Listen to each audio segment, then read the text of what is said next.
सिद्धू मूसेवाला के मर्डर के मामले में चाहे पंजाब सरकार ने एसआईटी गठित कर दी हो, लेकिन आखिर पुलिस पकड़ेगी किसको? क्योंकि सिद्धू मूसेवाला के मर्डर के पीछे जो लोग हैं उनमें से 2 लोग तो खुद जेल में हैं और एक इंडिया से ही बाहर है। तो आखिर पुलिस उखाड़ भी लेगी तो क्या उखाड़ लेगी?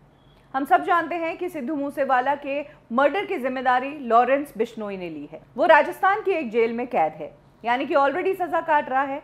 उसका पुलिस क्या कर लेगी? दूसरा जो शख्स है गोल्डी ब्रार, वो इंडिया में रहता ही नहीं, वो तो खुद कनाडा में है। कनाडा से उसको लाने के लिए ये पूरा मामला एनआईए को देना पड़ेगा, तब जाकर गोल्डी ब्रार तक पुलिस पहुंच पाएगी। लेकिन फिलहाल तो इस केस की इन्वेस्टिगेशन एसआईटी ही करेगी। एनआईए तो अभी आई ही नहीं है दूर दूर तक, और एसआईटी के बाद सीबीआई आती है और फिर एनआईए आता है, ऐसा कहा जाता है।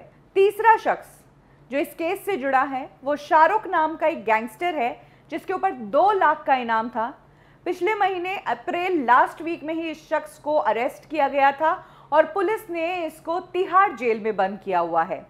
शाहरुख नाम का ये गैंगस्टर बिश्नोई के लिए काम करता है और जेल से एक ऐप के जरिए इंटरनेट कॉलिंग करके ये बिश्नोई और गोल्डी ब्रार के साथ कांटेक्ट में था और इन तीनों ने इसी तरह मोबाइल पर सिद्धू का मर्डर प्लान किया कि सिद्धू को कब कहां मारना है। एक अहम चीज जो इस पूरे मामले में समझने की जरूरत है वो ये कि ये लोग जेल में बंद होते हुए भी मोबाइल्स आराम से ऑपरेट कर रहे हैं, फेसबुक से कनेक्टेड है, सोशल मीडिया पर ऐलान कर रहे हैं, जिम्मेदारियां ले रहे हैं और कह रहे हैं कि ये मर्डर हमने किया है, और जेल में बैठे ही धमकी दे रहे हैं कि आगे और भी मर्डर होंगे। पंजाब पुलिस प्रेशर में तब आ गई जब सिद्धू मूसेवाला की हत्या हुई और फैमिली वालों ने पोस्टमार्टम करवाने से ही मना कर दिया। कोई साइन ही करने को तैयार नहीं हुआ। फैमिली वालों ने शर्तें रख दी, जिसमें एक शर्त यह भी थी कि तुरंत रूप से कार्रवाई शुरू की जाए और ऑर्डर दिया जाए कि हाई कोर्ट के जज जो है वही इस एसआईटी को और इस केस को देखेंगे, और किसी अथॉरिटीज पर हमें विश्वास नहीं। भगवंत मान जो कि पंजाब के सीएम हैं, उन्हें ये करना ही पड़ा। आज भगवंत मान ने ऑर्डर पास किए और पुलिस तुरंत हरकत में आई, जिसके बाद दिल्ली की तिहाड़ जेल में शाहरुख जो बंद है उससे पूछताछ करने के लिए बुलाया गया। उसने जो कुछ खुलासा किया वो चौंका देने वाला था। उसने यह बात कबूली है कि तिहाड़ जेल से ही सिद्धू मूसेवाला के मर्डर की प्लानिंग हुई थी। मेरे पास एक मोबाइल है जिसमें एक ऐप है जिसके जरिए इंटरनेट कॉलिंग होती है, और इसी के जरिए मेरी बात लॉरेंस बिश्नोई और गोल्डी ब्रार से हुआ करती थी।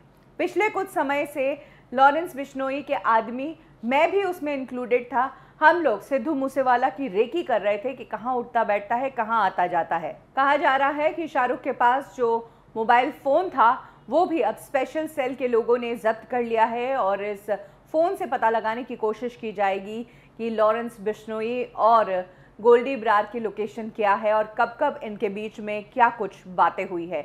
आपको बता दें कि इंटरनेट कॉलिंग द्वारा जो कॉल्स हैं वो इंटरसेप्ट नहीं होती है, इन कॉल को ट्रैक नहीं किया जा सकता है, और इसीलिए गैंगस्टर्स इस तरह की इंटरनेट कॉलिंग का ही इस्तेमाल करते हैं। अब सबसे बड़ी बात ये कि इधर जेल में जो क्रिमिनल्स हैं, जो हार्डकोर क्रिमिनल्स हैं, मर्डर के केसेस में आए हुए हैं, उन्हें मोबाइल अवेलेबल हो रहा है। दूसरी तरफ सिद्धू मूसेवाला की सिक्योरिटी हटा दी जाती है और उसका ऐलान सोशल मीडिया पर भी हो जाता है, और उसके अगले ही दिन सिद्धू मूसेवाला का मर्डर हो जाता है। अगर डॉट्स को ज्वाइन करें तो ये कहानी बनती नजर आती है। हम नहीं कह रहे हैं कि ये कहानी है, ये सबकी मिली भगत है, लेकिन जो सिनेरियो सामने आया है कि जो तिहाड़ जेल अपनी स्ट्रिक्टनेस के लिए जानी जाती है, वहां खुलेआम मोबाइल का इस्तेमाल हो रहा है। जयपुर की जेल से लॉरेंस बिश्नोई फेसबुक पर पोस्ट करके ऐलान कर रहा है कि मैं जिम्मेदार हूं। इधर वीवीआईपी की सिक्योरिटी हटाई गई, उसकी डिटेल सोशल मीडिया पर आती है, जो कि बहुत ही कॉन्फिडेंशियल चीज़ होती है, वो बाहर नहीं आ सकती, उसे पब्लिक कर दिया जाता है। ये पूरी कहानी एक बच्चा भी समझ सकता है। आपको क्या लगता है? कमेंट सेक्शन में ज़रूर शेयर करें।